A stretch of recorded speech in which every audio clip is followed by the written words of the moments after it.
Corona ಆರ್ಭಟದ ನಡುವೆ new year ಕೂಡ ಹತ್ತಿರ ಆಗ್ತಿದೆ. ವರ್ಷಾಚರಣೆಗೆ ಬೆಂಗಳೂರು ಸಜ್ಜಾಗ್ತಿದೆ. ಬಿಗಿ ಬಂದೋಬಸ್ತ್ಗೆ ಪೊಲೀಸರು ರೆಡಿ ಆಗ್ತಿದ್ದಾರೆ. ಪಬ್ ಕ್ಲಬ್ ಮಾಲೀಕರ ಲೆಕ್ಕಾಚಾರ ಪಾರ್ಟಿ ಪ್ರಿಯರಿಗೆ ತಲೆಬಿಸಿ ತಂದಿದೆ. 2024ರ ಹೊಸ ವರ್ಷಾಚರಣೆ ಸಂಭ್ರಮಕ್ಕೆ ಬೆಂಗಳೂರಿನ ಕ್ಲಬ್ ಪಬ್ ರೆಸ್ಟೋರೆಂಟ್ಗಳು ಮಧುವಣಗಿತ್ತಿಯಂತೆ ಸಿಂಗಾರಗೊಳ್ತಿದೆ. ಕೌಂಟ್ ಡೌನ್ ಶುರುವಾಗಿದೆ. ಹೋಟೆಲ್ ಪಬ್ಗಳಲ್ಲಿ ಬುಕ್ಕಿಂಗ್ ಆರಂಭವಾಗಿದೆ. ಹೊಸ ವರ್ಷಕ್ಕೆ ಕುಣಿದು ಕುಪ್ಪಳಿಸೋಕೆ ಎಲ್ಲರೂ ಸಜ್ಜಾಗ್ತಿದ್ದಾರೆ. ಆದ್ರೀಗ ಕ್ಲಬ್ ಪಬ್ ಮಾಲೀಕರ ಹೊಸ ನಡೆಯಿಂದ ಮೋಜು ಮಸ್ತಿ ಮಾಡೋರಿಗೆ ಶಾಕ್ ಎದುರಾಗಿದೆ. ಕ್ಲಬ್ ಪಬ್ ರೆಸ್ಟೋರೆಂಟ್ಗೂ ಆಧಾರ್ ಕಾರ್ಡ್, ಅಡ್ರೆಸ್ ಪ್ರೂಫ್. ಮಾಲೀಕರ ಹೊಸ ನಡೆಯಿಂದ ಪುಂಡ ಪೋಖರಿಗಳಿಗೆ ಟೆನ್ಷನ್. ನ್ಯೂ ಇಯರ್ ಸೆಲೆಬ್ರೇಷನ್ಗೆ ಎಲ್ಲರೂ ರೆಡಿ ಆಗ್ತಿದ್ದಾರೆ. ಪಬ್ಬು ಬಾರ್ಗಳಲ್ಲಿ ನಿಗದಿತ ಮಿತಿಯಲ್ಲಿ ಪಾಸ್ ವಿತರಿಸಲು ಪೊಲೀಸ್ ಕಮಿಷನರ್ ಸೂಚಿಸಿದ್ದಾರೆ. ಇದೀಗ ಪಬ್ಬು ಕ್ಲಬ್ಗೆ ಬರುವ ಗ್ರಾಹಕರ ಆಧಾರ್ ಕಾರ್ಡ್, ಅಡ್ರೆಸ್ ಪ್ರೂಫ್ ಪಡೆಯೋಕೆ ಪಬ್ಬು ಕ್ಲಬ್ ರೆಸ್ಟೋರೆಂಟ್ ಮಾಲೀಕರು ಮುಂದಾಗಿದ್ದಾರೆ.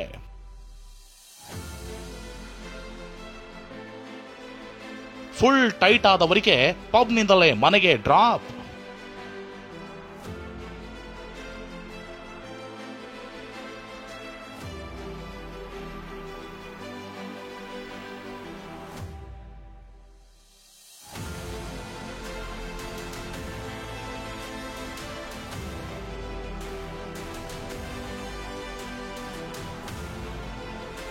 ವರ್ಷಾಚರಣೆಯಲ್ಲಿ ಮೋಜು ಮಸ್ತಿ ಮಾಡಿ ಫುಲ್ ಟೈಟ್ ಆಗಿ ಅಸ್ವಸ್ಥರಾಗುವಂತಹ ಕಸ್ಟಮರ್ಸ್ ಗಳನ್ನ ಮನೆಗೆ ತಲುಪಿಸಲಾಗುತ್ತೆ. ಅದಕ್ಕಾಗಿ ಗ್ರಾಹಕರ ವಿಳಾಸ ಪಡೆಯುತ್ತಿದ್ದಾರೆ. ವಿಳಾಸ, ಆಧಾರ್ ಕಾರ್ಡ್ ಪಡೆದು ಪಾರ್ಟಿಗೆ ಎಂಟ್ರಿ ಕೊಡಬೇಕೆಂದು ನಿರ್ಧರಿಸಲಾಗಿದೆ. 2024ರ ಹೊಸ ವರ್ಷಾಚರಣೆ ಸಂಭ್ರಮಕ್ಕೆ ಈ ಬಾರಿ ವಿಶೇಷವಾಗಿ ಆಧಾರ್ ಕಾರ್ಡ್ ಮತ್ತು ಅಡ್ರೆಸ್ ಪ್ರೂಫ್ಗಳನ್ನು ಪಡೆದು ಗ್ರಾಹಕರನ್ನ ಪಬ್ ಕ್ಲಬ್ ರೆಸ್ಟೋರೆಂಟ್ಗಳ ಒಳಭಾಗಕ್ಕೆ ಎಂಟ್ರಿಯನ್ನ ಕೊಡುವಂತ ವ್ಯವಸ್ಥೆಯನ್ನ ಮಾಡಿಕೊಳ್ತಿದ್ದಾರೆ. ಪಾಸ್ಗಳನ್ನು ವಿತರಿಸುವಾಗಲೂ ಕೂಡ ಗ್ರಾಹಕರ ಸುರಕ್ಷತೆಗೆ ಹೆಚ್ಚಿನ ಆದ್ಯತೆಯನ್ನು ನೀಡುತ್ತಿದ್ದು ಆಧಾರ್ ಕಾರ್ಡ್ ಮತ್ತು ಅಡ್ರೆಸ್ ಪ್ರೂಫ್ಗಳನ್ನು ಪಡೆದುಕೊಳ್ಳಲಾಗ್ತಿದೆ. ಒಂದು ವೇಳೆ ಯಾವುದೇ ರೀತಿಯ ತೊಂದರೆ ಆದರೆ ಪಾರ್ಟಿಯ ನಂತರ ಗ್ರಾಹಕರನ್ನ ಅವರ ಮನೆಗೆ ಬಿಡುವಂತ ವ್ಯವಸ್ಥೆಯನ್ನ ಮಾಡಿಕೊಳ್ಳೋದಕ್ಕೆ ಈಗಾಗಲೇ ಕ್ಲಬ್ ಪಬ್ ರೆಸ್ಟೋರೆಂಟ್ಗಳ ಮಾಲೀಕರು ಸಿದ್ಧತೆಗಳನ್ನ ಮಾಡಿಕೊಳ್ತಿದ್ದಾರೆ. ಕುಡಿದು ಯದ್ವಾ ತದ್ವಾ ವೆಹಿಕಲ್ ಓಡಿಸೋರಿಗೆ ಶಾಕ್. ಇನ್ನು ನ್ಯೂ ಇಯರ್ ಸೆಲೆಬ್ರೇಷನ್ ನಲ್ಲಿ ಡ್ರಗ್ಸ್ ಸೇವನೆಗೆ ಕಡಿವಾಣ ಹಾಕಲು ಖಾಕಿ ಪಡೆ ಮುಂದಾಗಿದೆ. ಡ್ರಗ್ಸ್ ಪೆಡ್ಲರ್, ರೇವಾ ಪಾರ್ಟಿಗಳ ಮೇಲೆ 10 ದಿನ ಕಣ್ಣಿಡಲಾಗಿದೆ. ಕುಡಿದು ಟೈಟ್ ಆಗಿ. Shivaprasad, TV9 Bengaluru. Tick tick tick 2024 ಹೊಸ ವರ್ಷಕ್ಕೆ ಕೌಂಟ್ ಡೌನ್ ಶುರುವಾಗಿದೆ. ನ್ಯೂ ಇಯರ್ ಸಂಭ್ರಮದಿಂದ ಬರಮಾಡಿಕೊಳ್ಳಲು ಭರದ ತಯಾರಿಗಳು ಕೂಡ ಆಗ್ತಿದೆ. ರೂಮ್ಗಳು ಆಲ್ಮೋಸ್ಟ್ ಬುಕ್ ಆಗಿವೆ. ಹೊಸ ವರ್ಷದ ಸಂಭ್ರಮದ ನಡುವೆ ಬೆಲೆ ಏರಿಕೆ ಹೊಡೆತ ಕೊಟ್ಟಿದೆ.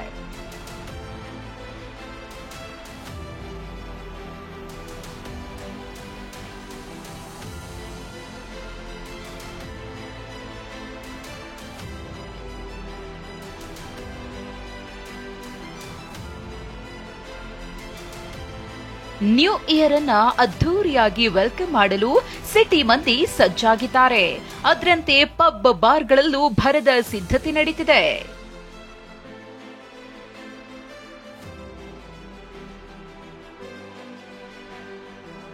ಪಬ್ ಬಾರ್ಗಳಲ್ಲಿ ನ್ಯೂ ಇಯರ್ ಮೋಜು ಮಸ್ತಿಗೆ ತಯಾರಿ.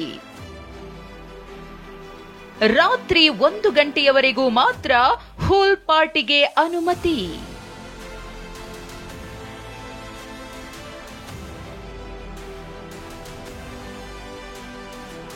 ಬ್ರಿಗೇಡ್ ರಸ್ತೆ, ಎಂಜಿ ರಸ್ತೆ, ಕಮರ್ಷಿಯಲ್ ಸ್ಟ್ರೀಟ್ ರಸ್ತೆಗಳು ಕಲರ್ಫುಲ್ ಲೈಟಿಂಗ್ಗಳಿಂದ ಕಂಗೊಳಿಸುತ್ತಿವೆ. ಹೊಸ ವರ್ಷ ಆಚರಿಸಲು ರಾತ್ರಿ 1 ಗಂಟೆಯವರೆಗೂ ಮಾತ್ರ ಪೊಲೀಸರು ಅನುಮತಿ ಕೊಟ್ಟಿದ್ದಾರೆ. ಅದಕ್ಕಾಗಿ ಪಬ್ ಮತ್ತು ಬಾರ್ ಮಾಲೀಕರು ಹೊಸ ವರ್ಷಕ್ಕೆ ತಯಾರಿ ಮಾಡಿಕೊಳ್ಳುತ್ತಿದ್ದಾರೆ. ಸಂಜೆ 7 ಗಂಟೆಯಿಂದ ಪಾರ್ಟಿ ಆರಂಭವಾಗ್ತಿದೆ. ಕೋವಿಡ್ ರೂಲ್ಸ್ ಪಾಲಿಸಿ ಪಾರ್ಟಿ ಮಾಡಬಹುದು ಅಂತಾರೆ ಮಾಲೀಕರು. First things first, Covid protocols predominant ಆಗಿ ಮ್ಯಾಂಡೇಟ್ ಮಾಡ್ತೀವಿ ಎಂಟ್ರೆನ್ಸಲ್ಲಿ. ಆ್ಯಂಡ್ ಕಮಿಷನರಿಂದ ಏನು ಆದೇಶ ಬರ್ತೀವೋ ಫಸ್ಟ್ ಫಾಲೋ ಮಾಡ್ತೀವಿ. ಅದು ಬಿಟ್ಟರೆ ಡೆಕೋರೇಷನ್ಸ್ ಆಲ್ ಅದ್ದೂರಿಯಾಗಿ ಮಾಡೋಣ ಅಂತ ಯೋಚನೆ ಮಾಡ್ತಾ ಇದ್ದೀವಿ. We will have a good DJ coming in. ಹೊಸ DJ ಬರ್ತಾ ಇದ್ದಾರೆ. ಆಮೇಲೆ lights, decor, ambience, we want to keep it up so that people come in have a good time. 45,000ಕ್ಕೂ ಹೆಚ್ಚು ಹೋಟೆಲ್ ರೂಮ್ ಬುಕ್.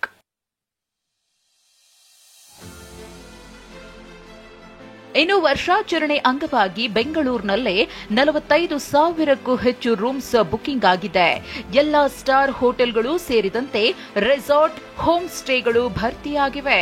ಬೆಂಗಳೂರಿನಲ್ಲಿ 3,000ಕ್ಕೂ ಹೆಚ್ಚು ಹೋಟೆಲ್ಗಳಿದ್ದು ಇದರಲ್ಲಿ 70% ಬುಕಿಂಗ್ ಆಗಿವೆ. ಈ ವರ್ಷ 600 ಕೋಟಿಗೂ ಹೆಚ್ಚು ವ್ಯಾಪಾರ ವಹಿವಾಟು ನಡೆಯುವ ಸಾಧ್ಯತೆ ಇದೆ. ಸುಮಾರು 40ರಿಂದ 50 ಸಾವಿರ ರೂಮ್ಸ್ ಬೆಂಗಳೂರು ನಗರದಲ್ಲೇ ಬುಕ್ ಆಗಿರ್ತದೆ. ಸುಮಾರು ಹೊಸ ವರ್ಷದಂದೇ ಅಂದಾಜು 500ರಿಂದ 600 ಕೋಟಿ ವ್ಯವಹಾರ ನಡೀಬೇಕು ಅನ್ನುವ ಅಂದಾಜು ನಮ್ಮಲ್ಲಿದೆ. ಇದರಲ್ಲಿ ಅಬಕಾರಿ ತೆರಿಗೆಗೆ 200 ಕೋಟಿ ಸರ್ಕಾರಕ್ಕೆ ಸಿಗಲಿದೆ. ಹೊಸ ವರ್ಷಕ್ಕೆ ಮೊಟ್ಟೆ ಬೆಲೆಯಲ್ಲೂ ಹೆಚ್ಚಳ. ವರ್ಷಾಂತ್ಯದಲ್ಲಿ ಮೊಟ್ಟೆಗಳ ಬೆಲೆಯಲ್ಲೂ ಹೆಚ್ಚಳವಾಗಿದೆ. ₹6.50 ಇಂದ ₹6.75 ಇದ್ದ ಒಂದು ಮೊಟ್ಟೆ ದರ ಇದೀಗ 7 ರಿಂದ 7.5 ರೂಪಾಯಿಗೆ ಹೆಚ್ಚಾಗಿದೆ. ಪೂರ್ಣಿಮಾ, TV9 ಬೆಂಗಳೂರು.